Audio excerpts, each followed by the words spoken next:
Oh,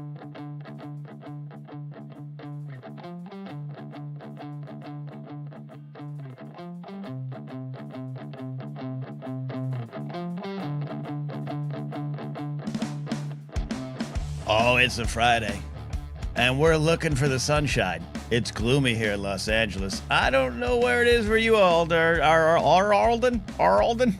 That's me. You're Alden two. specifically. Take two. Take two on this live show. It's Anytime with Ken and Alden. It's a Friday. In the comments, Tully Undead says, it's crazy how much I look forward to the show every week. Yeah, that's crazy in a good way. That's great. I love to hear that. We're honored. Honored to have you Tully here. is a great revolutionary who's going to be leading us in some sorties in the coming war. Yeah, Tully's going to be one of our many Bothans that is going to secure the entire thing for us. Kingsport Cal's here, Jared's here, Dylan Berry's here, Ben Wellington, Matthew Stokes. Hello, everybody. Anybody else that's watching? Like the video, comment on the video, engage, if you will, with the video, and subscribe. We've had a nice little subscriber boost in the 500s now over the last couple episodes. Thanks for everybody for being along with us. And David McCullough. How'd that end for the Bothans? We don't really know. It's not all canon yet. Many Bothans died, but like there could have been many more that made it back. For all we know. Yeah, it could have been one. And that's the spirit of the episode today. Is silver linings, positivity. And one might call it a silver linings playbook. I love that movie so much. I know that the man who made it is awful, but like, oh, that movie's great. I at least think the movie's a little bit about him addressing how awful he is. It has to be a little bit, right? Like it definitely does feel that way. No, that's great. But I'm with you on that, on all sides. Yes. So on the show today, Alden, you pitched a great thing to me, and we're calling it Small Rays of Hope, and that could be, I don't know, I don't know, Alden. where are you at? Let me ask you, where are you at? So, for some background, this is going to be a concerted effort in positivity today. Not toxically so, you'll still get some sarcasm, you'll still have your truths, you'll still have some edge. Some our backs are aching, our bills need paying. All that is still true. And the dogs are still chilling though. I got a passed out little puppy over here. He's chilling. I got a slow one in the other office. Last week, thank you for letting me hold my dog the entire show. Don't have to thank me for that. She's so welcome here. She was a much needed. In fact, bring her back. This would be a perfect episode for her. Dogs right now are the best thing. That's true. That's true. So I realized Tuesday or Wednesday that if we came into the show trying to tackle the week, that I was going to go to a place that I was just not going to enjoy. And I want to be 100% candid when I say that last week I had fun. I always have fun on this show, but last week in the hours after our broadcast, I was like, man, I feel like I'm still feeling the rage that I felt thinking about the stuff on air. And I thought, if we do 10 more of those shows, or 20 more, or 30 more, or 40 more, am I going to turn Friday afternoons into a not fun period? Like, are we going to surrender the show to wrath? And so then I was like, okay, well, it's our show. Let me talk to Ken. Maybe we can just take a pause. Like, it's not that we're not going to come back next week and talk about the fact that we just set back American health 60, 70 years. We are seeing unprecedented, horrible things. Kingsport Cal's correct. I am growing. I have new grays. in my hair right now. I've looked. I've seen them. I am going gray. But it's like, I think we both just reached this point where it was like, it's not a matter of like ignoring. Joseph Scrimshaw on Force Center this week said it really well, where he was like, if I put my head in the sand, it's in the sand. But if I take it out of the sand, it's in acid. And it does feel that way a lot. And so I was like, not that we want to do an episode of ignoring. If you have anything you want to talk about, feel free to put it in the comments. But we are going to focus on good things that happened to us this week, if applicable. Things we enjoyed, things we liked, little pinpricks of light out there. in terms of the news, in terms of the little headlines, resistance stuff. Mm-hmm. So it's yeah, but I mean, but like in truth, while we're still here in the first 10 minutes, yeah, this week was awful. Like it's just like everything's bad. So Yeah, and look, when you had reached out to me, I think this is what we're only weeks in, and I think it's a good sign that most of us, I would say all of us, are a little beat up right now. And yeah. I want to acknowledge from my position, when I step outside my door today, like I do, I have two things I have to do outside my house today. I'm going to live a normal life, right? That's the privilege I have. So I think there's an onus on me to be even more involved and try to see what I can do.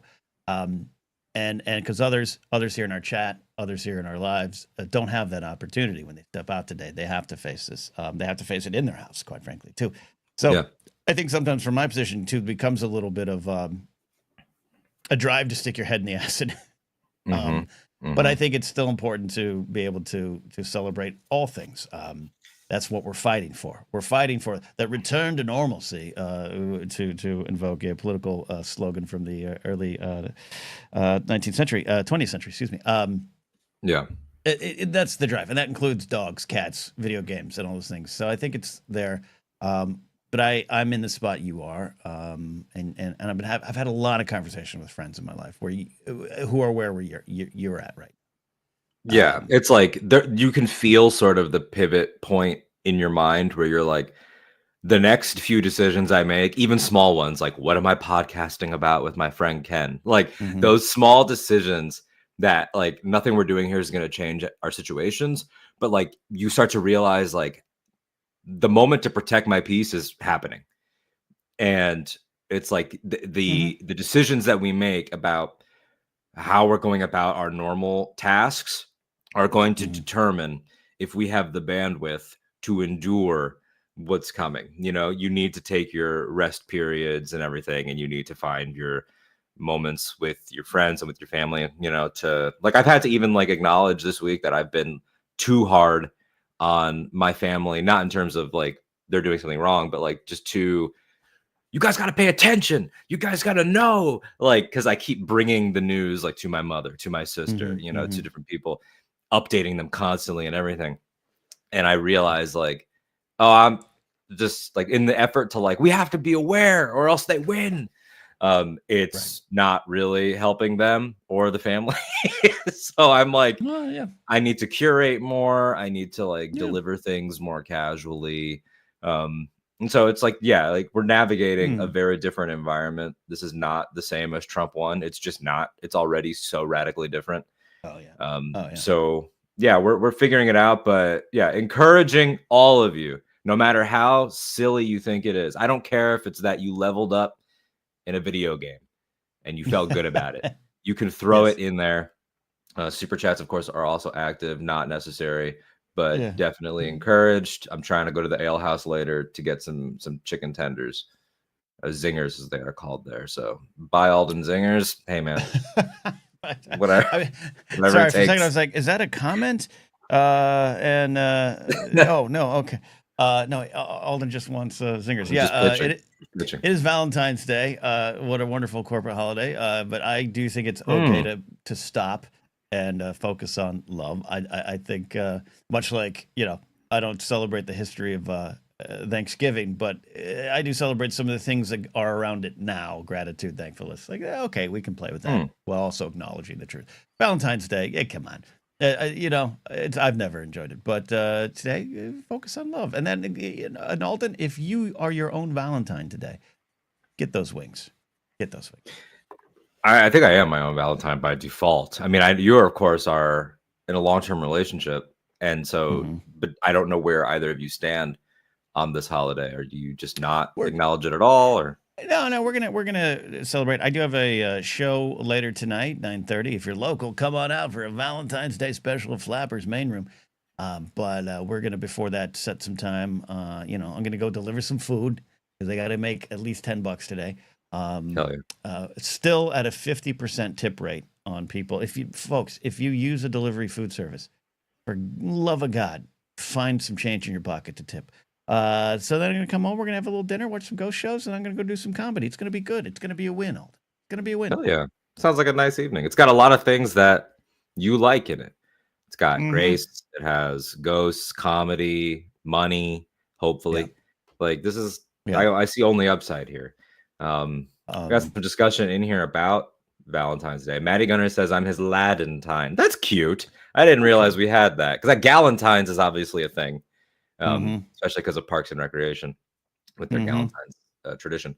Ladentine, that's good. Ben Wellington says he bought flowers after his wife said not to. Just because I'm a fan of her work. I'm a fan of your work. I like what you do, kid. Here's some daisies. I like the cut of your jib. Molly David says, Molly David said we have big plans. Big plans. I'm guessing that's Alex and her, not Molly and the dogs and the cat. Cooking steaks and starting the new season of Love is Blind tonight. There you go. There you go. I don't think I've ever seen Love is Blind. I'm not sure which one that is. I don't watch a lot of reality TV, so all the games shows. I've seen it. I passed through the living room while Grace was watching it. Okay. Yeah, it's something. I get it. I used to be a big Survivor fan. I did miss like the first 25 seasons of Survivor. And that's what we talked about. We've talked about this on an early episode of Anytime. Is that I've never seen Survivor. I've never watched any. The only reality shows that I've ever watched are singing competitions, like American Idol. I've watched those. I watched the first 2 seasons. It was a phenomenon. Look, I watched that. I watched So You Want to Be a Millionaire. The other one, I got, they were cultural zeitgeisty moments, man. I don't watch it, Kingsport Cal. I'm gonna go after my buddy Kingsport Cal. I don't watch it. I'd never have sat down and watch it. I passed through the living room. Grace and I have 2 living rooms. Like in one, we have a house that was built in 1920. So back then, all 19 of your family stayed in the living room. Our this office space I'm in right now, like that's the wall, and then on this, so I have my living room with my PS4 and my TV out there. She has hers, and it's I'll pass through to sit down and play while she's watching Love is Blind. So there you go. You guys are like the modernized version of like when you watch an old sitcom, like an old sitcom. They have 2 twin beds that are like right next to each other. Yes. A customized experience. Liv says, I love Valentine's Day. It's fun to celebrate love, I think. I don't disagree. Think so. I was with a woman for 5 years who was very ardently against it. And so I got out of practice on it. And like we first got together, she was like, I don't do Valentine's Day. She's like, and this is not a test. She's like, I'm telling you, I don't. Isn't some TikTok test. Yeah. And she's like, and I'm telling you, like, if you try to be like cute about it and think that I'm lying, she's like, I will toss whatever you get me in the garbage to make a point. And I was like, okay. I always enjoy, like, sometimes I'll walk into the house or the living room and Grace will be like, honey, would you stick your hand into an alligator for me? And I'm like, what TikTok test is this? What meme going around? That's so funny. Yeah. There was there's like I don't know if it was a TikTok thing, but there's like would you still love me if I was a worm? Like if I got turned into a worm or something like that. Like My buddy Matt Knutson used to start a stand-up set with a great joke that was like, if your wife asks you, will you still love me if I get in a car accident and lose all my limbs? The correct answer is not we'll see. Like, yeah. Yeah, that's good. Molly says we watch Traitors for Alan Cumming. I'm actually, for the exact same reason, intrigued about this show. I know it's already a few seasons in or 2 seasons. Oh, Mark Ellis loves that. He talks about Traitors all the time.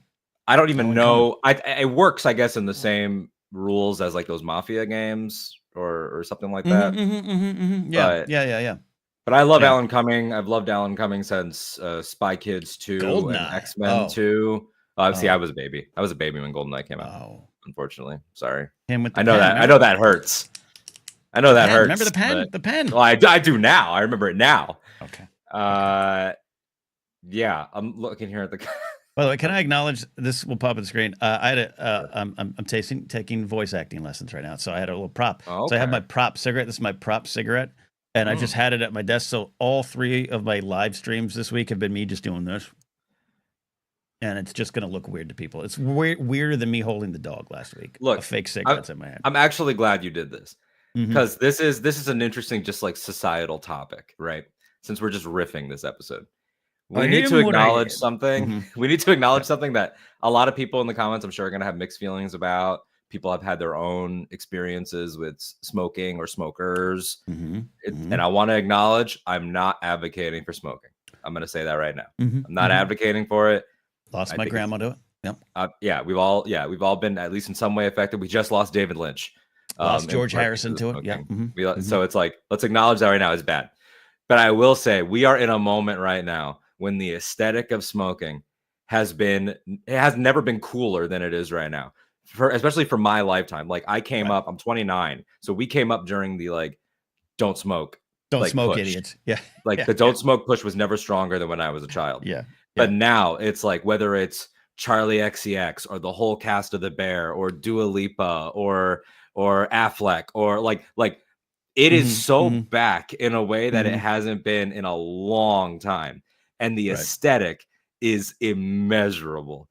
And it's like, it just makes me wish that we could have a cigarette that didn't kill you, because there is simply nothing cooler. Get a prop. I know. It's not charged, but it used to, if I blew into it, it would like light up. I used to do this used to use this with my Dutch Allen character. But anyways, I just want, because it becomes such a little fidget thing. Well, yeah, we this is going to sound dirty, but it's not. But like we as human beings, we have like an oral fixation thing. Like we just have that in our animal DNA. Oh yeah. And so it's like even my like small vapey pen is like the cigarette sized. So I'll even find myself holding it like once sometimes, like I'm John Hamm like this. Yeah. I'll show you my teeth, Alden. Let me see that oral fixation. That's all my Gaga fans out there. That's for my Gaga fans out there. I watched Hot Wings this week, Alden. Oh, that amazing show that we both totally love.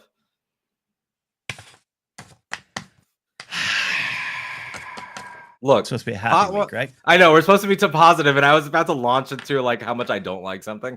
Lead with, so you watch it, I'm assuming, because of Gaga, Lady Gaga, who was on there. Yes.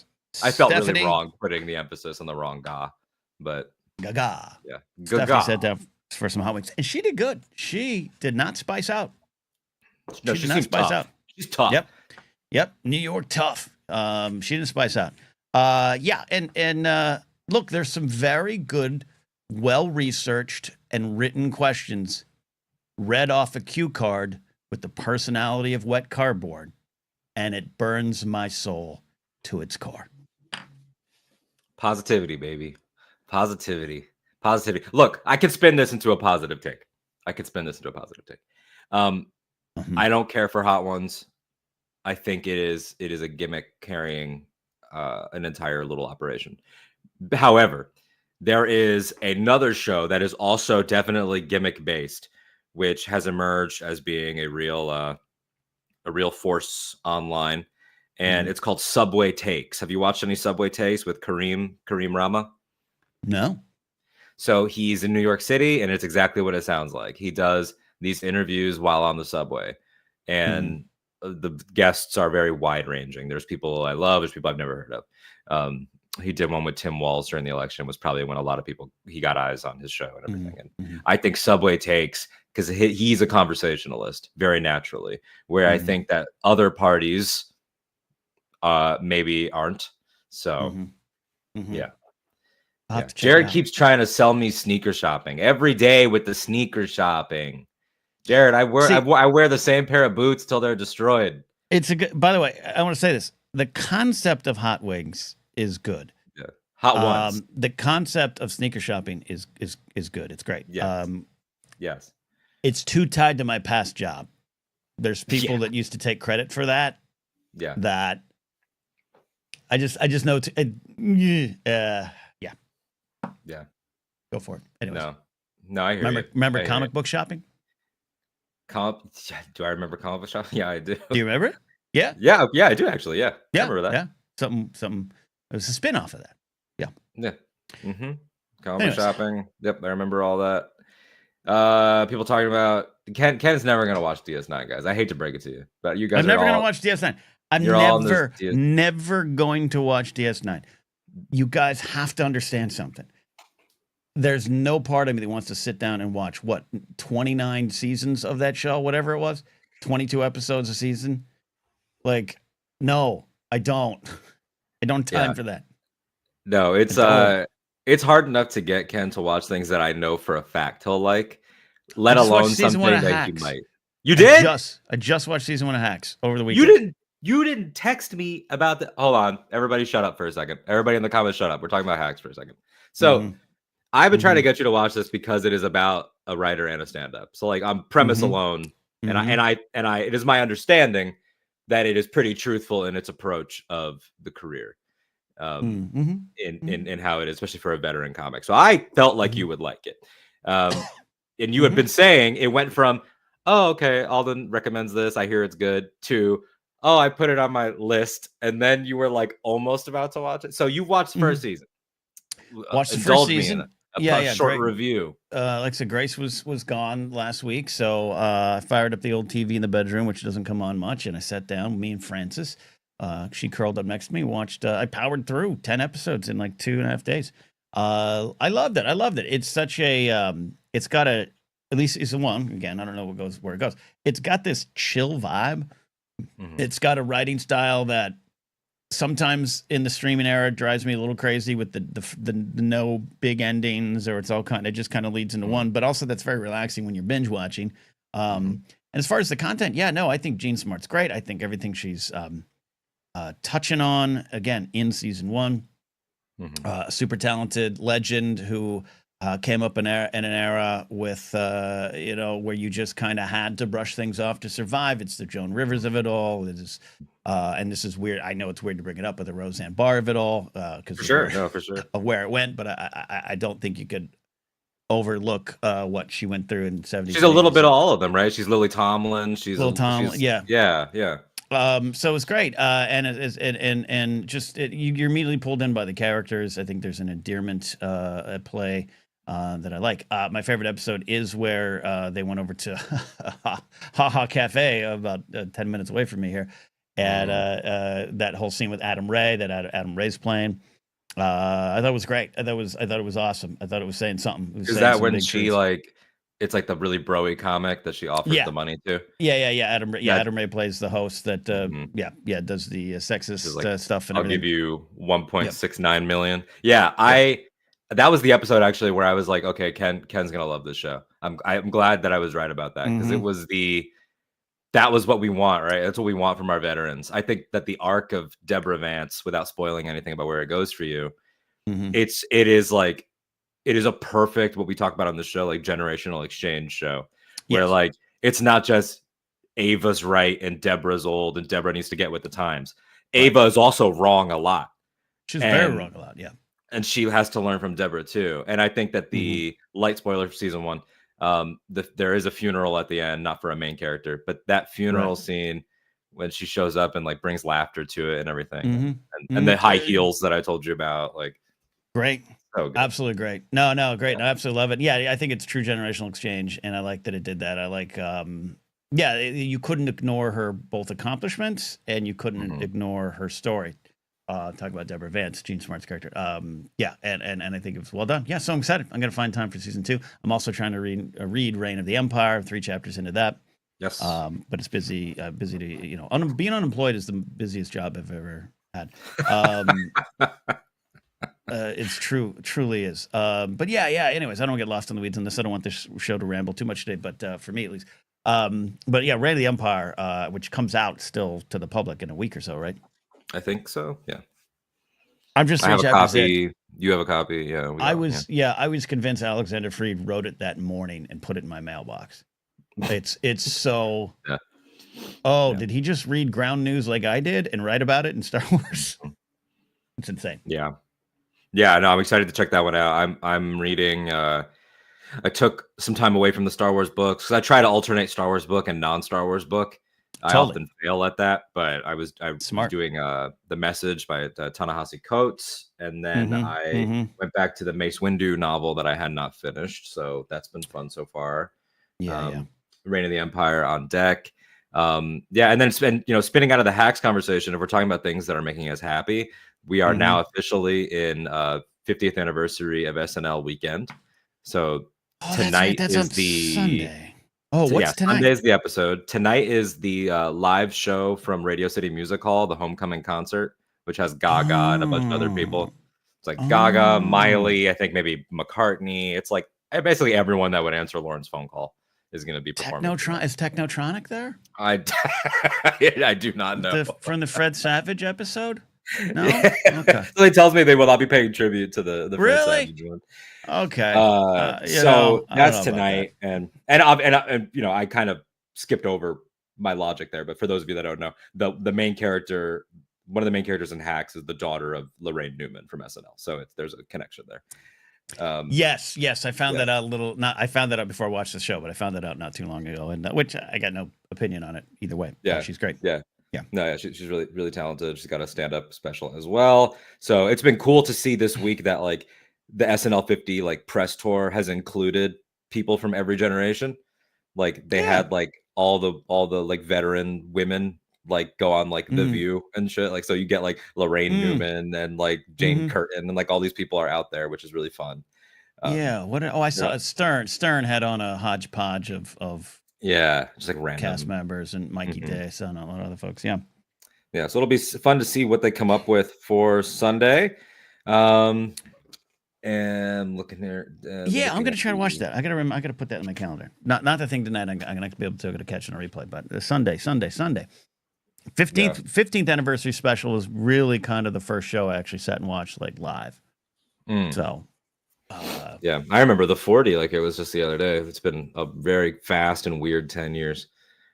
But the 40, the 40 when that was when Eddie Murphy like soft launched his return to the show. They had Seinfeld do a bit. They had the Justin Timberlake and Fallon open it up, and it'll be interesting to see where they go. Who is going to be involved? Are they going to do is Chevy Chase going to be there? Because he's kind of persona non grata for a lot of these people. Like, will Al Franken be on? Like, will they be? It's going to be interesting to see some people. Will Downey be there? There's that one Piscopo who's like is a Republican politician now. So it's like, that's right. Is he going to be doing like? Joe. Joe. So. He looked like in that doc series I watched on Peacock. He popped up. I was like, Joe, because he was great. Like Piscopo and Murphy saved the show, like hands down. Murphy maybe a little more, but it's not. They were so good together. They saved the show, and just to see him, I was like, oh, and he's got an American flag lapel. Oh, what are we doing, Joe? We'll forgive Charlie Ashby for using the word skit because he's British, and I think it has a different connotation over there. Even though here, aggressively, Charlie, they are sketches, not skits.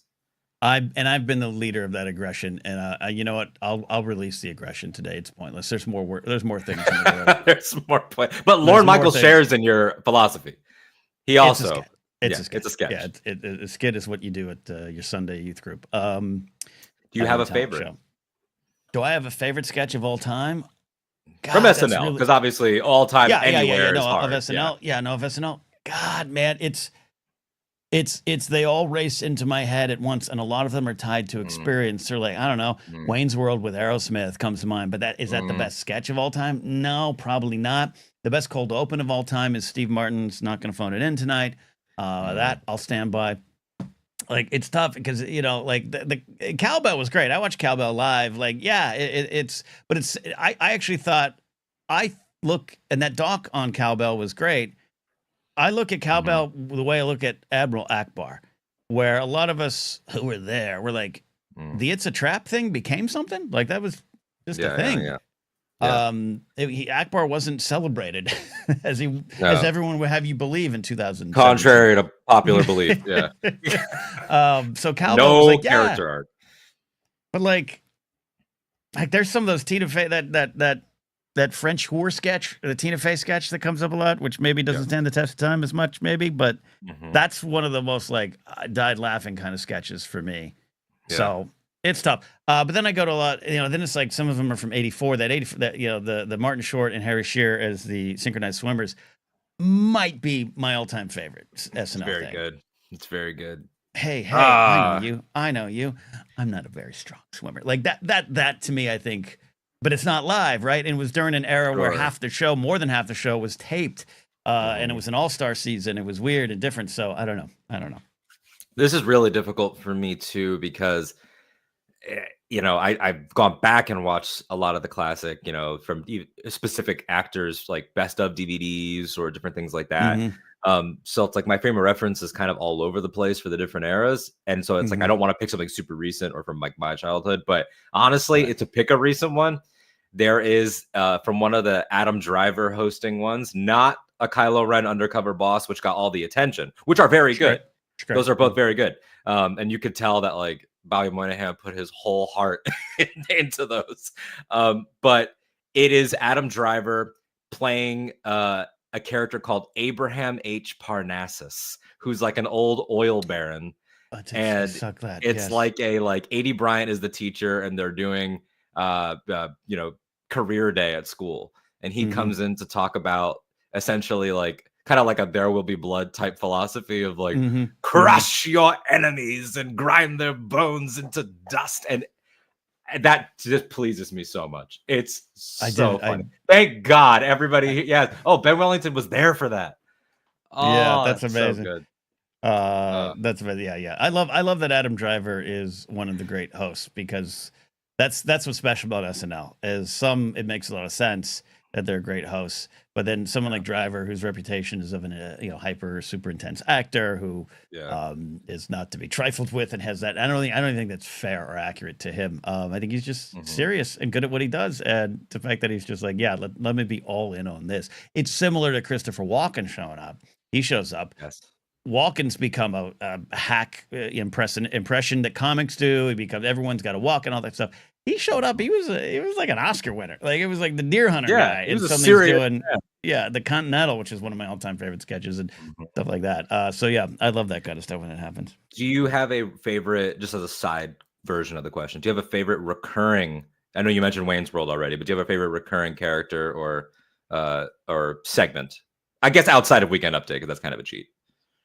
Yeah, Dennis Miller's still, sorry everybody, Dennis Miller's still the best to ever do it. And I know who he is now, or he's been silent for a while now. Actually, I don't know where he went. I actually don't know what he is now. I don't know. He suddenly went. And it was a shame. I'll stand by that forever. He was the rock star who turned it into what it was always needed to be, and is the standard that all should be judged against. But it's that era. I think it's things like Hartman's Anal Retentive Chef, John Lovitz's Annoying Man, Dana Carvey's Grumpy Old Man. Like I love that era. And but Moynihan's Drunk Uncle is one of my favorite bits. I love Weekend Update, but so it's things on that in terms of sketches.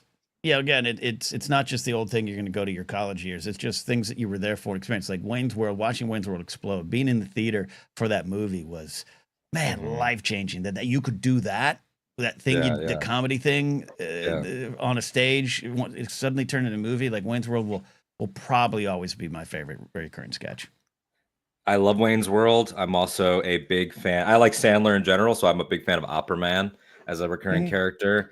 I also really like from the 2010s, Keenan's What's Up With That talk show. I love the weird, bizarre stuff, and that one always worked for me. I don't know. It's Jason Sudeikis. Lindsey Buckingham. Like that is like when I wrote sketches, I wrote a lot of things that were mini plays that were almost melodramatic and thoughtful. Like my director at the Groundlings was always like, you're writing like shows, like plays. It's great. Yeah. But then I also had like weird sketches like the What's Up With That. Like I love stuff like that. I love stuff like that. And there was one of the all-time favorite sketches I've ever seen.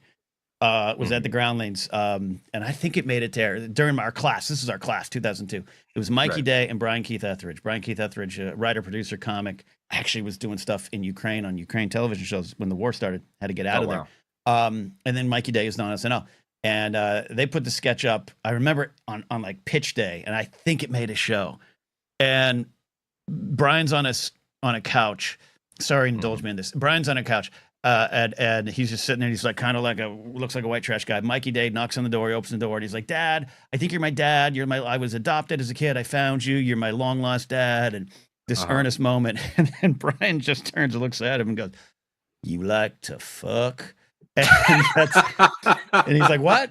What are you talking about?" He's like, "Okay, I just want to know if you like to fuck." And that's the only line Brian said the entire sketch, over and over and over again. Is this kid, and I've never laughed so hard, falling out of my seat on sketch. So I love bizarre shit like that. And so when SNL gets to the bizarre stuff, what's up with that comes to mind a lot. That's some of the best stuff.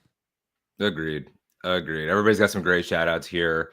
We will talk about the 50th next week after it happens for sure. We'll break it down. Excited for everybody to give their thoughts. Some great stuff in here. Jeopardy's been mentioned. Jeopardy, of course, is iconic. Like, Will Forte is one of my all-time favorites. He's underrated because his class is so stacked with people. He is. At the Groundlings, I was compared to Will Forte a lot. I see that. One of my friends used to do radio shows with Forte in the 90s, and he worked with me. He's like, my friend Chip, he's like, you and Will are so similar. So he's one of my all-time favorites. He's cool. Definitely cool. Okay. So that was our SNL. I love, we're going different places. I'm sorry. And, I think one of the things I found too, whether it's here or on the Blathering or any other things I do, Force Center, it's so important to be engaged, so important to dig in, and so important to, I think, be mad. But I also find that there's great value when we form these little communities around these shows. And there's a lot of folks here. Everyone in our chat here understands what's going on in the world. They have a stake in it. They have great amounts to lose with what's going on in the world.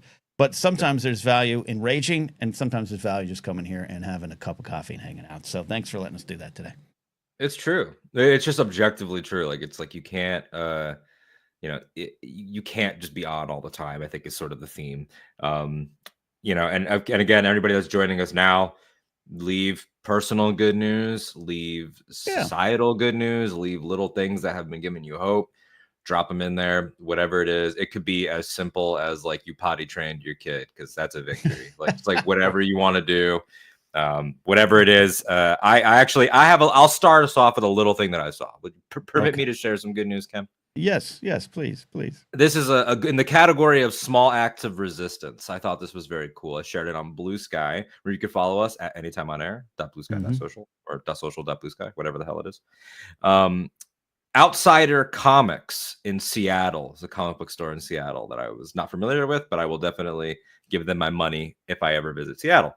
They are doing free weddings in the comic book store for queer couples that would like to get married before anything happens with potential SCOTUS decisions and reversals that might happen. That's obviously a huge fear, that much like Roe, that might be next up on the chopping block, and that they will try to get rid of gay marriage. States' rights, Alden. It's just states' rights. Of course. So they wrote, would you like to get married in our comic book shop? This is not a joke or a Valentine's Day meme. We actually have a officiant here that can marry people legally, completely free, for people who just want to get their paperwork done and have a simple thing. If you want to get married in a state ASAP with strong protections before Obergefell inevitably gets overturned by the fascists, I will officiate you for free. So there's something. I thought that was really cool. That like I mean, I'm ordained. You're ordained. Mark Ellis is ordained. That like we all did this thing, and it's like, either for side money or just for the bit. And it's like even little things like that like can be a valuable asset to have for people to get through the day, to get through this time. So and it means a lot, and it does mean something for a business to stand up during these times to do that. We're reaching that level. In fact, it's probably always been there, looking at our past, but like, their shop could be vandalized, they could be attacked. We're in that era. We're absolutely in that era. Not too long ago in Big Bear, California, a woman with a shop in her community, a staple of the Big Bear community, had a pride flag outside and was killed for it by someone. So that happens, and so I think it's no small feat, and it's a good news thing in a lot of ways. But I love when a business like that stands up. Unlike, I don't know, Target, Disney, Google. Yeah, every mega corporation that decided they were going to preemptively bend the knee, not even being forced to, just doing it because. They feel the winds are turning. One thing, good stuff. I have one tweet. I can't get that out of my mind. I Post. know. I'm doing the And I same won't. thing. And Skeet. I'm not there. I'm not there on Skeet. Skeet. Yeah. Skeet. I'm not there on Skeet is the official stance of Ken Knapsack. That's the shirt I want to sell. ACLU posted yesterday on Blue Sky, and to be clear, this is yesterday, but today it could be reversed or anything. But I just love seeing these stories. These are the stories to see right now.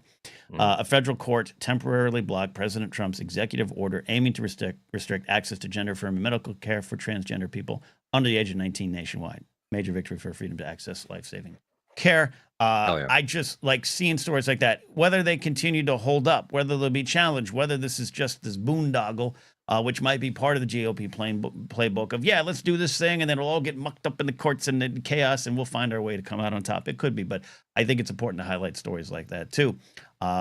It's what's needed right now, and we got to hold that line, and the line is very thin, and federal courts, though they're breaking, and though JD Vance has said, what's a federal court anyways? It's important to highlight that stuff going on. Yeah. JD Vance, one of the many people that if we had not committed to positivity this week, I would have just been screaming about.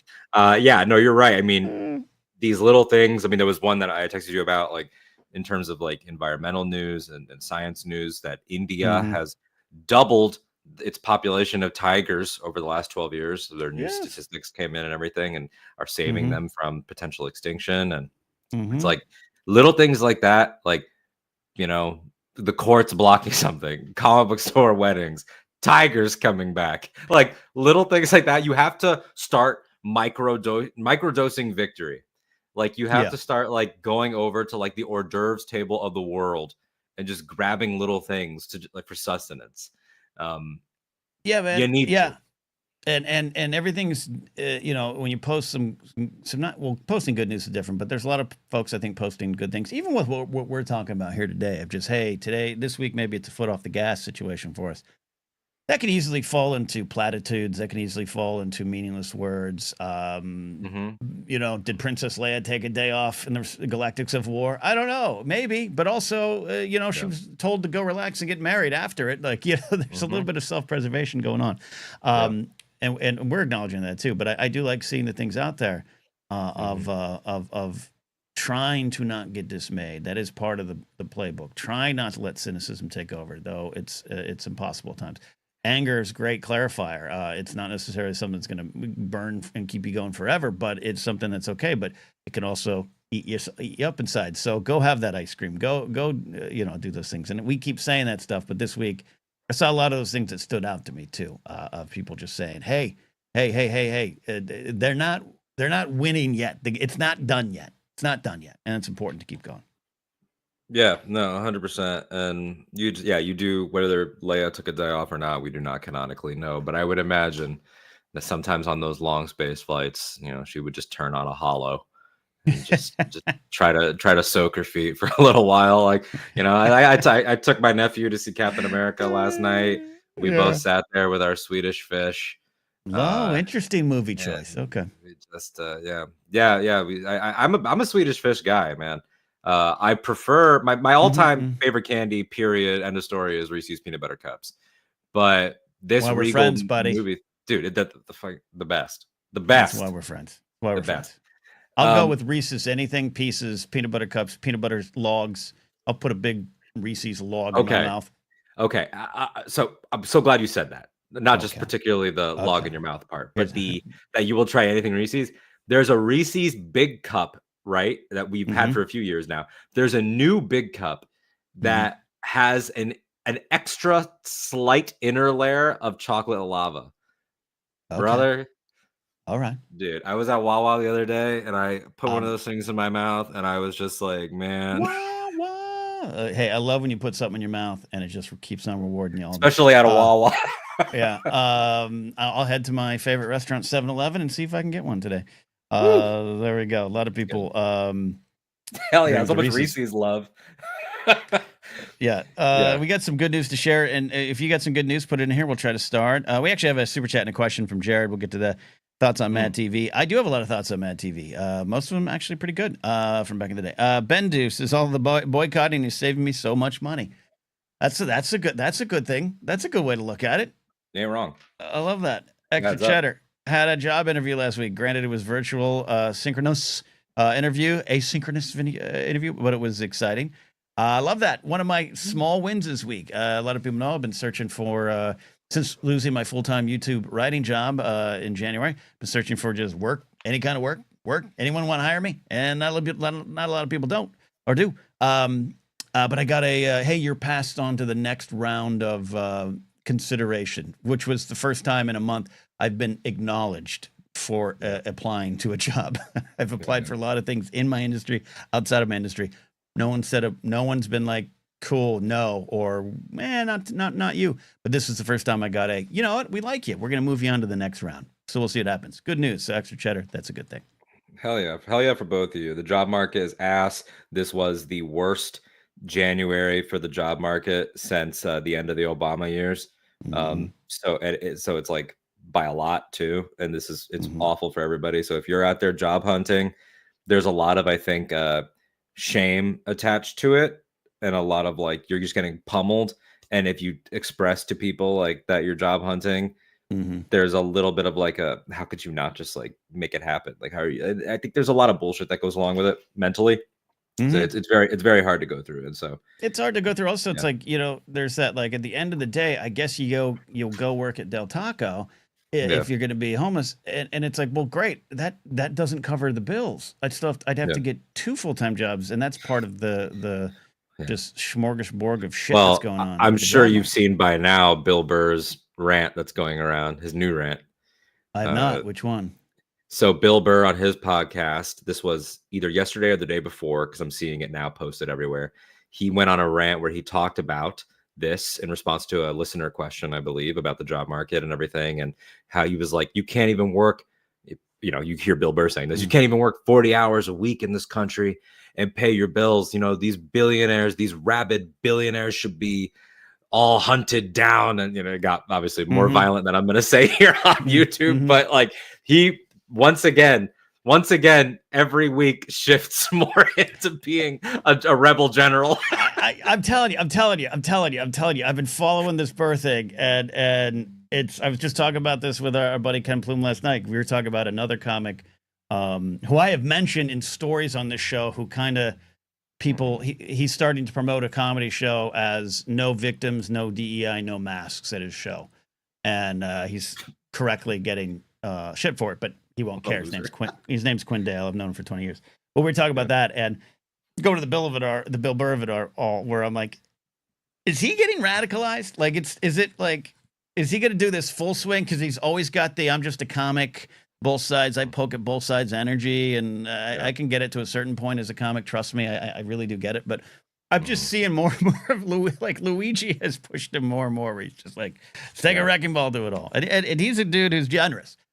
He's generous. He's one of the, you know, you park a car at the Comedy Store, the door guys, and door guy is a general term. He takes care of them. You know what I mean? Like he'll disperse wealth. I don't know to which level, and he's not rolling, but it's fascinating to follow. I'm glad you brought that up. I'll have to check that out. Yeah, it's good. I'll text you the link. You can look at it after. But so the job market definitely. Did you want to go to a super chat, or did you want to go to just someone else's?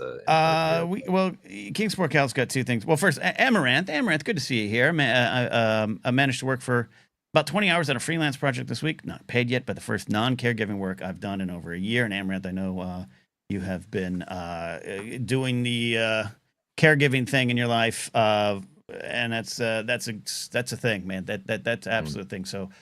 Glad to see that with you. That's some absolute good news. Kingsport Cal says, Wednesday my factory had a pizza party instead of racist for passing our annual OSHA test. There's that. So pizza's a win.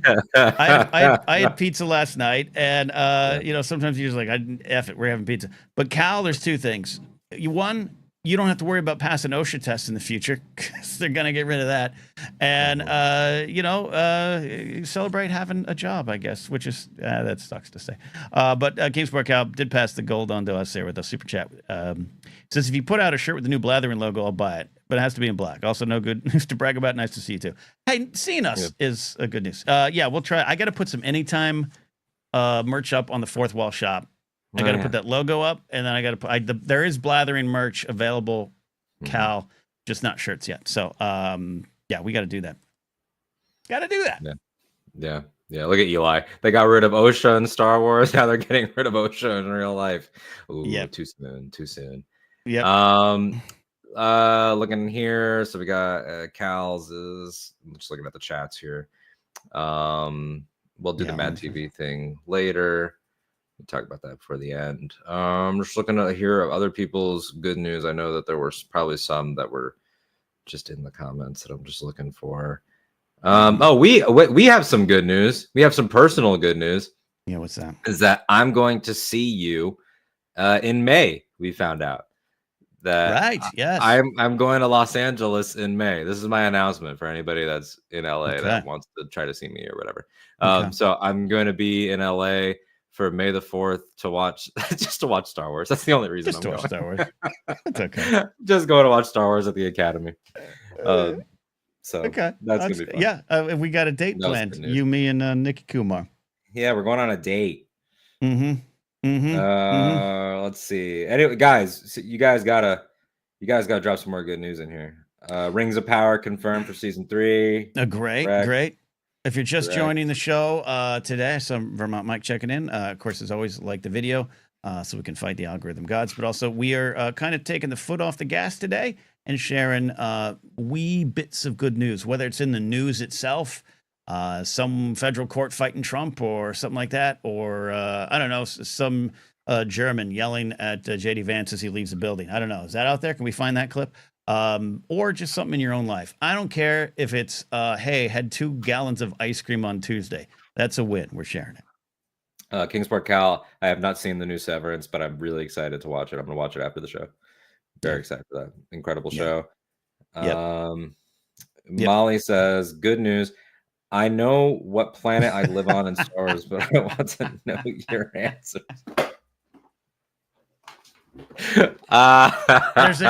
There's a great moment. There's a great moment on the last Star Wars Explained live stream where they built the Jabba thing that I just absolutely love. That's all I'll say. Look, low key, and this is like Molly and Alex. I've always thought you guys were funny and charming. You are funnier now than you've ever been. Something like you guys have gotten progressively funnier over the years that I've known you.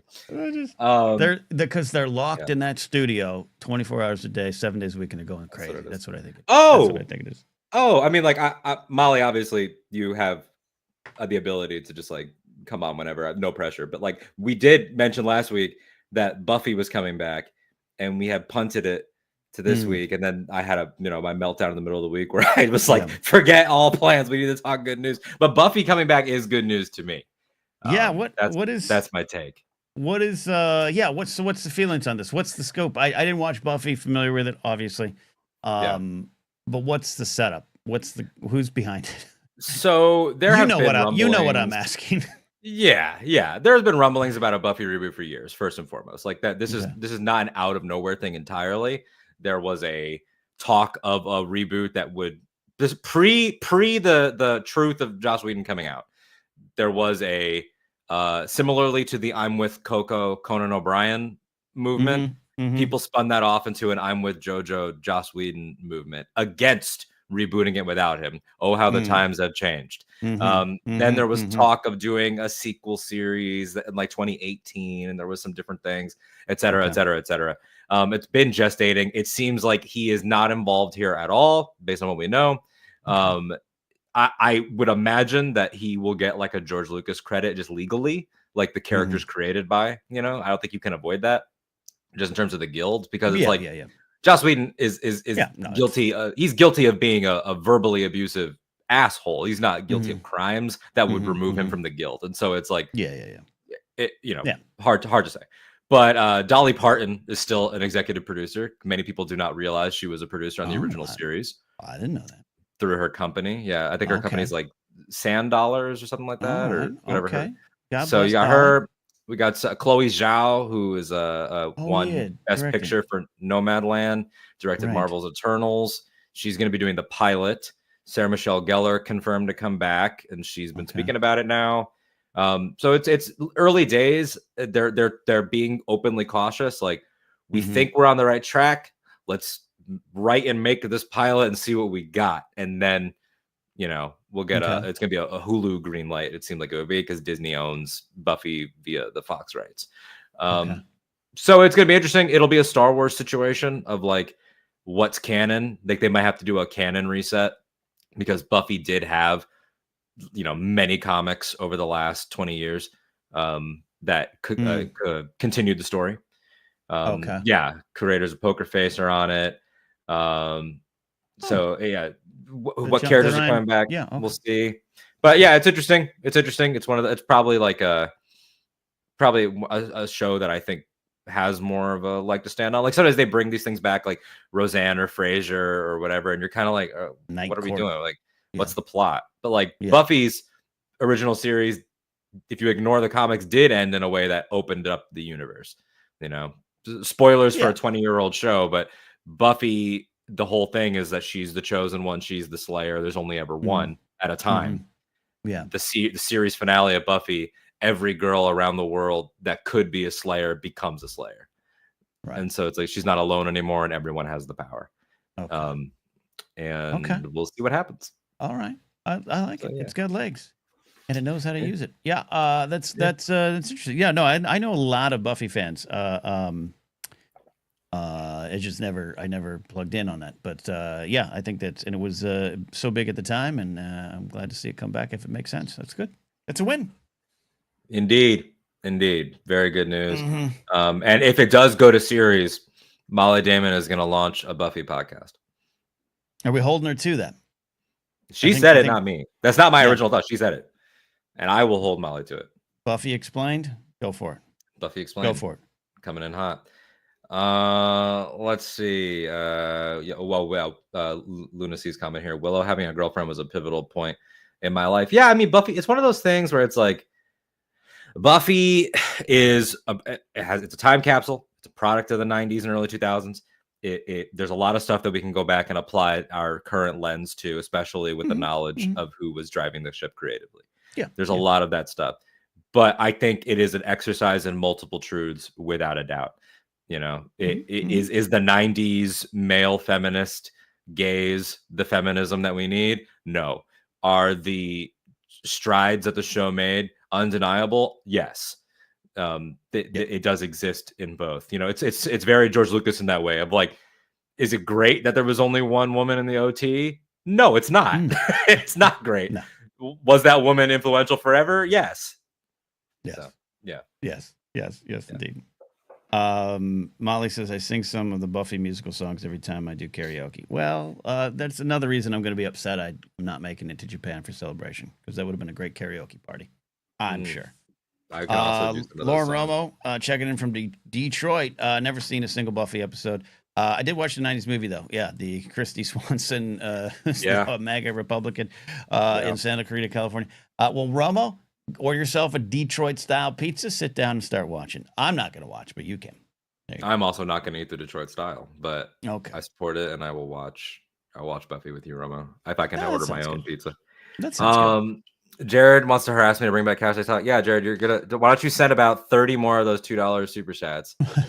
I did say this on my show yesterday, because he called in and he asked me a great House of the Dragon question, and he said something about Castle Talk. I was like, look, man, you don't go harass Alden if you want. I don't want it. Cover one day a week that I work in super chats, and then I will do it. No, I'm sassing you, but I'm excited about Lord of the Rings. I'm excited about Hot D.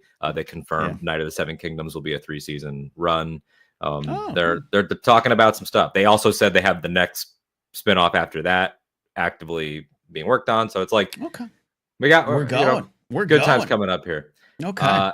Alex Damon's here, who says, "Who cares about Buffy or Angel? I'm a Wesley Wyndham Price man." Yeah. So this is a character from Buffy and Angel. This is my favorite character as well, Alex. Okay. I'm very excited that you said this. I love Wesley, played by Alexis Denisof, now a husband of Allison Hennigan, who they met working on those shows. Yeah. And she was Willow, right? Yeah. She was Willow. Yep. And Wesley was a pompous little British, spineless little nerd who, by the end of his character arc, was like grizzled, sort of charming, tortured, fantasy guy. Yeah, the best. Right. Okay. Super cool. I love those Well, fights, though. yeah. I love those fights. It's like when What you get kinds of fights? into just the who's the best like character on the show, or who's the best love interest that you were rooting for, like Gilmore Girls. You know, Oh yeah. those kind of things. Do you have a Rory boyfriend that you prefer from Gilmore Girls? Yeah. Oh my God, what's his name? What are the names? Because it's the guy. I'm on the team of that the guy that everyone hates. Jess? Does everyone hate Jess? No, I like the other guy, Logan. Right? Logan. Oh yeah, Logan fuck Huntsberger. Yeah, I was on team Logan. Sorry, I didn't like Logan either. I'm a Jess guy. I'm a Jess guy. everyone was a Jess guy, right? And that was the winner, right? Look at how quickly everybody started sounding off with Gilmore Girls' boyfriend thoughts. I'm telling you, every time. Awesome. And, yeah, Logan was a douche. Yeah, I think he made her. I think he made her grow up, and I just always valued that. Was he a rich kid douche? Yeah, absolutely. I don't say it. Maybe end of all things was him and her. I'm just saying at the time. And there was a show that I complained about DS9, 7 seasons, old network, their syndication rules with like 200 episodes a season. I watched all 7 seasons of Gilmore Girls and the Netflix revival movie in like 3 months. Yeah. In like 2016. That's good stuff. As somebody who's from Connecticut, that is an extremely Connecticut show. Like Stars Hollow, there are places that are just like Stars Hollow. The area that it's based off of, it is extremely accurate. It's very, very warm show. I think. And the music references. What's her name? Amy Sherman Palladino. Like she's a big music fan, and Sebastian Bach being a show. Like loved all of it. Sean Gunn as Kirk is one of my favorite recurring characters. Absolutely, it's great. Yeah, Kirk. Yep, Sean Room. Shout out Kirk. Makes me want to move to Connecticut. I mean, like, look, I love Connecticut. I don't feel like I have a home state really, because I've been in Florida for so long. I don't really claim to be from anywhere, but were you Connecticut? Were you in Connecticut enough to know that you were in Connecticut? Yeah. Okay. I came down when I was a little kid. I remember it, and I went back for summers, and I went back for winter breaks, and all that stuff. So I do have good love for Connecticut, and I think I still have a lot of Northeastern in the way that I operate, in the way that I speak, in the way that I am. People sometimes ask me, "Are you from New York? Are you from New Jersey?" So I get that sometimes. Lauren Romo has never seen a single episode of Gilmore Girls. Lauren Romo, what are you watching? Detroit Lions football. Detroit Lions, yeah. Cameron says, good news. I guess my brother is applying to colleges for musical theater. Auditions are over. He's starting to get some good news. Happy for him. That's great. Hell yeah, that rocks. Sharing the success of others. That rocks. There you go. We're sharing good news. Anyone out there got some good news in your own life? We want to hear it. And that could include rewatching the Larry Sanders Show, as Dylan Barry, the Dylan Barry Network is. That show I've never actually watched. Yeah, no, I didn't watch that.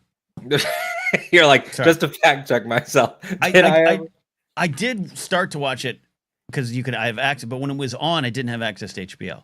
And so a couple years ago, I was like, I love Gary Shandling. I love the Gary Shandling Show, which was the show before Larry Sanders.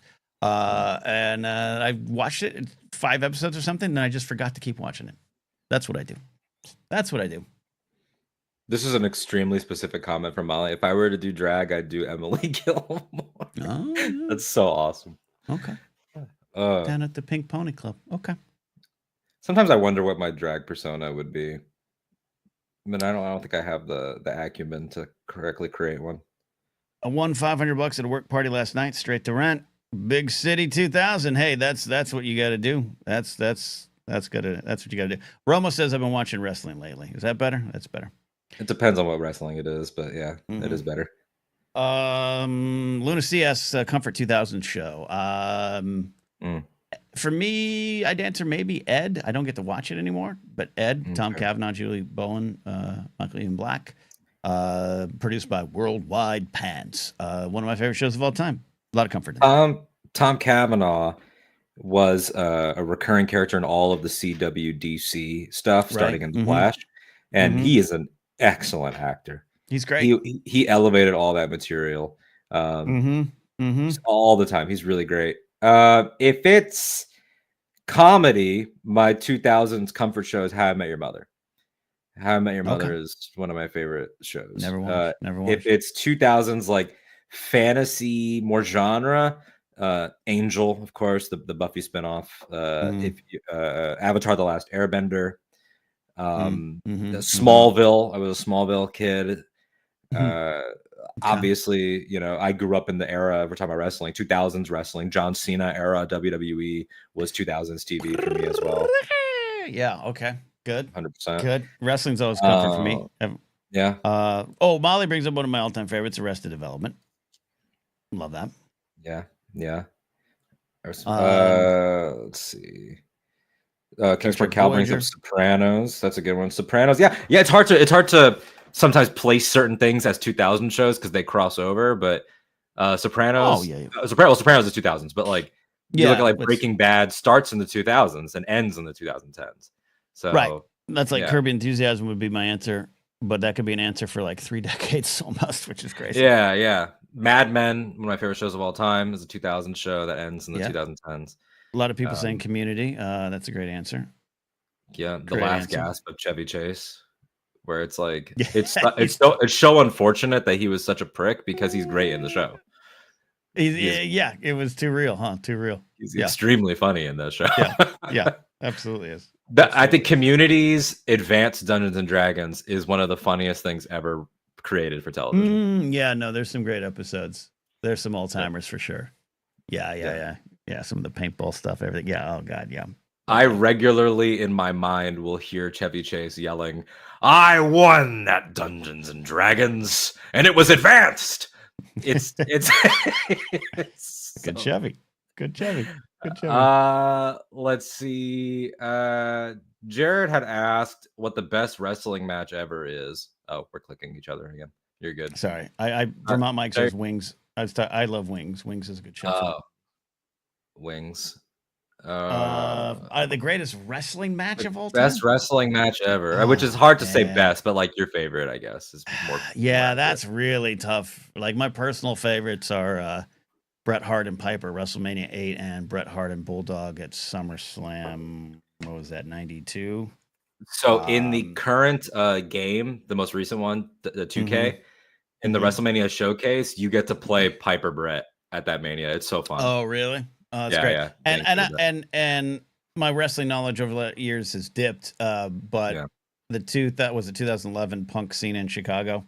Might be one of the greatest too. Oh yeah, Punk Cena. There's Shawn Michaels and Cena from the Raw after Mania in 2000, I want to say 7, and where they went like an hour. They unadvertised, like it wasn't an Iron Man. It just they just booked an hour, and it was insane. Both Shawn Takers from Mania are as good as everyone says they are.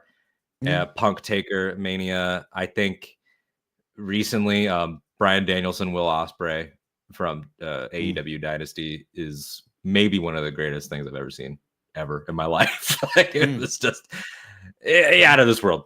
Again, bigger question, but what makes what do you factor in for greatest wrestling match, which again is also a similar like best sketch or favorite sketch in SNL, because it's like if you were there, you experienced it. It's how you look at it. Yeah, but what makes you hook into one? For me, it is like the cinema of it, like as cheesy as it is to say, like when the storytelling and the perfect synchronization between the storytelling and like the actual action. Like, because everybody loves incredible moves, but it's like the moments that stick out in your mind is like the desperation of the characters and just like the way that it all sort of like coalesces. So it's like I love the unspoken arc, and like even though Undertaker sucks as a human being, when you look at Shawn 1, Shawn 2, Hunter 1, Hunter 2, and CM Punk, those 5 WrestleManias that he did are one arc. It's like one story. And whether they intended that or not, it doesn't matter because they did it. And so I love it when that stuff happens. Like when you feel like, whoa, like this is a full commitment to everything, the perfect amount of real life, the perfect amount of narrative. And so I'm a huge sucker for that stuff. And if you can wow me with moves, great. But like, Mm-hmm. I really love when it's taken fully seriously as like the comic book art that it kind of is. Yeah, no, I think that's a lot of like Brett and Davey at SummerSlam, and yeah, I know some of the stories that have emerged of Davey being bombed out of his mind during the match, and that's tragic and Yeah. sad. But the match was great, and the story, of the Hart family, and all that stuff's great. Same with the Piper Brett thing, being work cousins, and telling that story there. And they do it. That was smaller versions, and I know there's some great storylines. The bloodline, everything that you talk about, has been going on for years, and I do think that's part of it. But it's just, you can tell that story in one match and get the crowd in. There's nothing greater. Yeah. I mean, some of the ones that are like on the opposite end, or that are just one and dones, or came out of nowhere and didn't have the build. Like you look at, of course, like 1-2-3 Kid and Razor on Raw, like that everybody goes back to. Like that's a perfect story. It's a perfect little story. Dude, I watched that live. And my friend Joel and I, we big wrestling fans. We used to have wrestling matches. We had a whole. It said a backyard fed, but it was done entirely not serious, like the backyard feds that would emerge. That was like a little too broy and serious. Ours was like, what if we put on a play in our front yard, but it was wrestling? We did this for like 4 years. But yeah, we would call each other back in the day, because you'd have to actually pick up the phone. And so when big things happen on Raw, oh my God, 1-2-3 Kid beats Razor. We were on the phone like a lot of that. One of the greatest wrestling moments. Because I had known, a lot of us knew Sean Waltman is the Lightning Kid from Global, and it was always kind of weird. Like, why is the Lightning Kid in here, kind of being just a punching bag? And what's going on? And that was great. I love that moment. Glad you brought that up. So good. Everybody in the comments here is talking about Parks and Rec, so I want to give Parks and Rec some love. It really is an incredible show. Never seen it. Never seen it. Funny.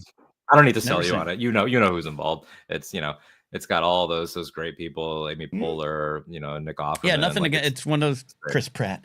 It's got. It's just. It was after. There was a certain point in time where I stopped watching TV regularly, and that was at the beginning of that era. Parks and Rec, a lot of the jokes that people are shouting out here, it's extremely quotable. Extremely quotable. My all-time, Always Sunny, which is technically a 2000s show. Oh my God. Always Sunny, yeah, it is, yeah. Lauren Romo shouted out Schitt's Creek. I've only seen like a handful of the first few episodes of this. I never watched it, but I did like the characters from what I watched.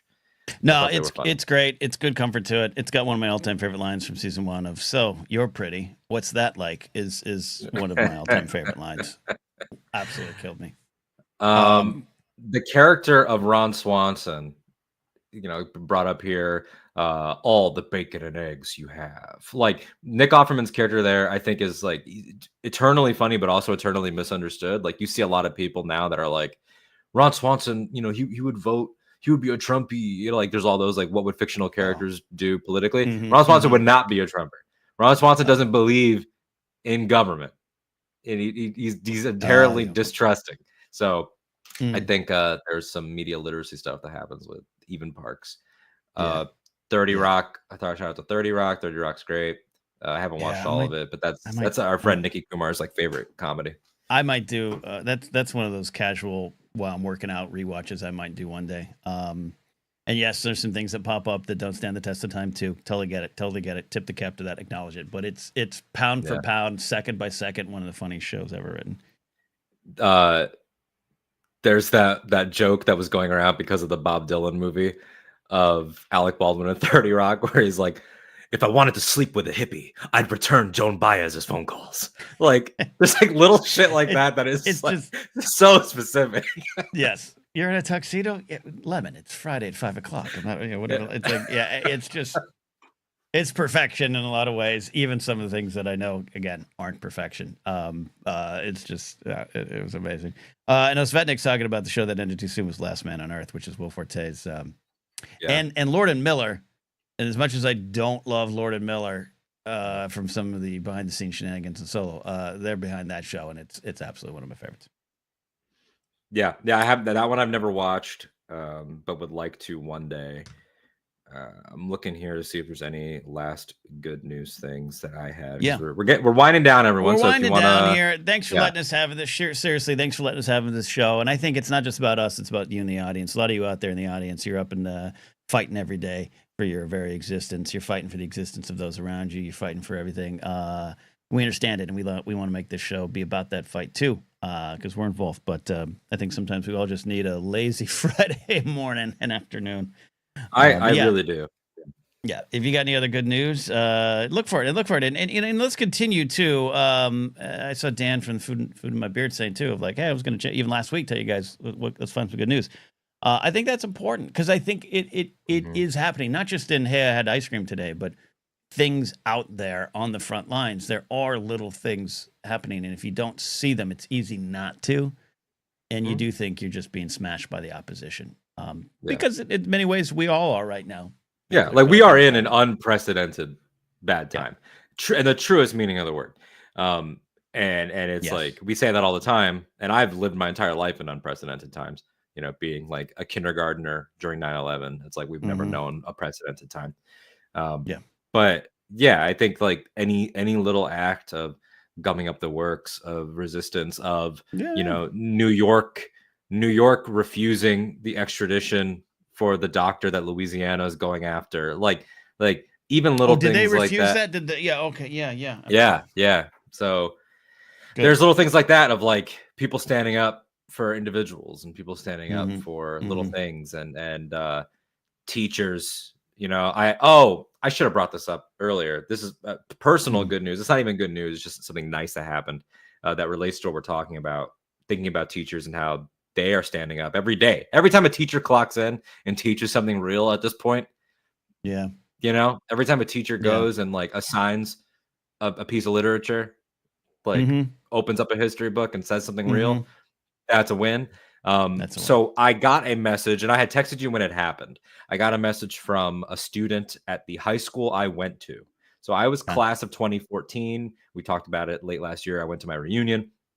So it's been a while since I was there, but I didn't realize how long truly it had been until I got a message where someone asked me, "Did you go to our school?" Which just that hurt. And so I got a message from this girl, and she's I guess one of the editors of the student paper that is at the high school. Same student paper that we had and everything. Same teacher, same everything, running the show. And so she reached out to me and was like, "Can we do an alumni interview with you about like broadcast media and Star Wars and like all that stuff and the industry and how you feel and blah, blah." And I ended up doing it via email correspondence with one of their writers, this nice kid. And he asked me some pretty straightforward questions. And I, being me, was like, I'm about to give this kid the story. Like, I'm about to give this kid the best. So he asked me about the industry and all this stuff, and I lit up everything and didn't like nothing that would get him in trouble. But I feel like everybody's giving these kids like probably bullshit answers about how like great it is and like work hard, get good grades. And I was in there talking about like making connections, like talk to your teachers like they're people.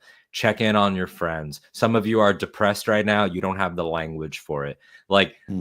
Every single time that I was given a question from this kid, I was like, how can I use this to try to make their experience a little bit better? And hopefully try to hit them in a place where they haven't been hit. So he was really excited about it, and he was like, "Oh, the editors love the story. It's going to be so good." And he was asking me to send pictures from like when I was in high school. You got to send a photo, get a picture of you like graduating class. Yeah. So they got all those, and we found some pictures from when I was there and different like bits that we would do and everything. And so it was fun. Love that. It was fun to get back to the kids. Yeah, I used to pop back in and teach improv and stuff to like my junior high or local colleges and stuff there about 5-6 years after I was in LA. It was great. A lot of fun. I think that's a good sign. And it's a good sign that you are aging up and out. It seems like. I mean, it's just I've never felt older than I do at this exact moment in time. Yeah. King Sportcast is a friend of mine, is a music teacher at my old middle school. He had to fight to let his students form a rock band. They'll be performing next month. They're called the Screaming Eagles. That sounds like a great Hell yeah. movie. That's like a movie. Hell yeah. That is a sequel to School of Rock. The Yeah, School of Rock, yeah. their elementary school. And Yeah. School of Rock's one of the greatest movies ever made, guys. I'm just putting that So out maybe there. one of the kids from School of Rock becomes a teacher, and he's at a school in Tennessee. Then they're like, "Oh, we're not gonna have no rock music around here." And he's like, "Everyone, we're gonna form a band, Screaming Eagles." That's the movie. We just Yeah. Where's Nicky Kumar? He's got to be pitching that movie. Cal will give you some credit and money. 100%. Like halfway into the second act, like let's imagine that it's Katie, the bass player, because she's still an actor and makes like short films. She's out in LA and everything. So it's like, let's say she's the lead now. You know, like in the second act, similar to like Han Solo and Force Awakens, she calls Jack Black like for advice, and then and he's like older. Like, so basically, I want to make the Force Awakens and School of Rock. Right. Oh, that'd be funny. That's funny. Yeah. Okay. Pitch it. Do it. Buffy's coming back. I like the nostalgia returns when they have oomph to it. When they have a story, I think it's good. These characters exist. Build on them. I resent Build on. the pushback against rebooting and sequelization and legacy sequels. I know that it's very in vogue. 100% get why. Like 100% get why. Yeah. It's just I think I believe in a case by case basis, and I do too. Yeah, I think it's case by case, and I think you've worked in this industry longer and in more depth than I have, and I mean specifically internet broadcast media. Of like, something gets announced, we got to talk about it, and if we can shit on it, we will, because shitting on it will get So like, there's that component to it as well, but it's just like, I think on a human level, you're never going to convince me that it's like automatically bad, because first of all, everybody has their thing that would touch them if it came back. For some people, it's something massive and popular. For some people, it's something tiny and obscure, but everybody has it. And I think it's so human to want to know that things are not over in general. Yeah. And again, there's many examples of it being done poorly, badly, or for money. And I think to get hung up on that, I'm just trying to think of it as a creative. I don't know if I ever fully explained this, but it's like, we are in a time in the 80s when a lot of this came about. It was Amblin era. It was, Spielberg and Lucas doing original things, and people hold on to that. I got it. But we were told all that had to end in our youth. We were told that's done. It's gone. That was something from your childhood, you baby. It is like Wim being told by his dad in Skeleton Crew, you're too old for that. Put away your stories. It is who we are. It is the influence. Yeah. That's the art that influenced us. So to ask, what would that character do or say 20 years from that point in that film? It's a valuable and I think a good idea a valuable thing and a good idea to explore that as a writer, as a creative, or as Harrison Ford coming back going, shit happens, but I wanted to see what this happens to this character when he's 80. That's a valuable thing in art, and we are in a new era that I don't think a lot of pundits, especially my age group, fully understand. We don't have to put that stuff up anymore. So I think it's all right to explore the characters. And it's always like, yes. Is it safe because the studio executive's like, I'm trying to save my job? GoBots, greenlight GoBots, people like that back in the day. Like, yes, totally. Be cynical, but be open to it. And there's also like a for me and not for thee element of it too, where it's like, if it's not your thing, then people automatically are like, cash grab. But the second that it is their thing, they're in for it. Like, everybody complains about remakes and this, that, the other thing, and then Nosferatu comes out, and we all fucking rush to the theaters, to see the 80th adaptation of Dracula, and it's like, it's no different. That's no different. We're about to see a new James Bond soon, right? So it's like, and it will be his 27th film, and it's like that's no different than anything else that we're talking about. So, Okay. All right. Who's calling me old? Oh, was Alden calling me old? Well, yeah, did I call him? I am old. Did I call him? I didn't call Ken old. Ken to me is like more of an idea. He's sort of a concept. He's more eternal. I'm a concept of a plan, which is a great punk rock band based out of Boston area. Concept of a plan, yes, indeed. No, Svetnik, there was not actual Bond news. It's just one of those things where it's and there's a good chance I saw an article that this will be the last Bond. Okay, sure. Which is weird to say, but yeah. We'll see about that. I'm sure right now they're just trying to figure out, how they can get rid of DEI from James Bond, because remember they wokeified the last one by giving him POC Emotions? women sidekicks and Oh, okay. Yeah. emotions. Emotions, feelings. I don't Yeah. know. That Data Craig is my Bond. That's my Bond guy. He's my Bond guy. Yeah. Any other last thoughts from anyone here? We got to answer. I do want to Super touch chat. upon. Jared Thai Pilot asked thoughts on Mad TV. I absolutely love Mad TV. It was a weird time, the mid '90s. SNL had come close again to extinction. That really weird '94 season, the Janine Garofalo, Chris Elliott year, and so there was a hole that other people tried to run into to fill. Roseanne Barr had her own Saturday Night Live kind of sketch show that Sarah Silverman was on. Then the Fox launched Mad TV. Of course, they had what was probably the greatest competitor of all time to Saturday Night Live, which was In Living Color, but that had gone by the wayside. So they launched Mad TV with some very talented people. Nicole Sullivan and Mike McDonald come to mind as two of the greatest sketch performers. Mo Collins later on. So many greats. Jordan Peele, Keegan Michael Key. A lot of great ones there. I think the show is always going to be underrated. It had some oops and downs. It started a couple slow seasons, but by the time third, fourth, fifth, sixth season, seventh season around, I think it had some great performers. I think it deserves a reevaluation as a sketch show of value and merit. That's a very unfunny, serious way of saying it was great at times. Yeah, my opinion on Mad TV is very much like very simple. I've enjoyed what I've seen of it, but I have never done the deep dives. I've never gone back to like learn my history of it the way that I Phil have. Lamar was amazing on it. Phil Lamar, Phil Lamar's so talented, man. Cool guy. Yeah. In Living Color. Yeah, Lauren Romo highlights you bring up In Living Color was so funny, and that it was that show. We should also note In Living Color invented the Super Bowl halftime show, and that was also this week. We didn't mention it. I will include the Super Bowl halftime show as good news for me and everybody else who is media literate and likes good music.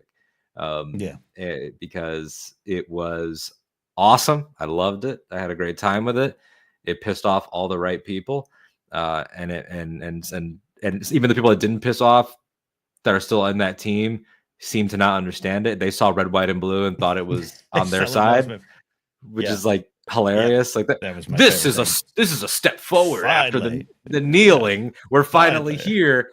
That entire thing, the hate, the Stay Drake memes, and the just all of that, everything that's come out of it.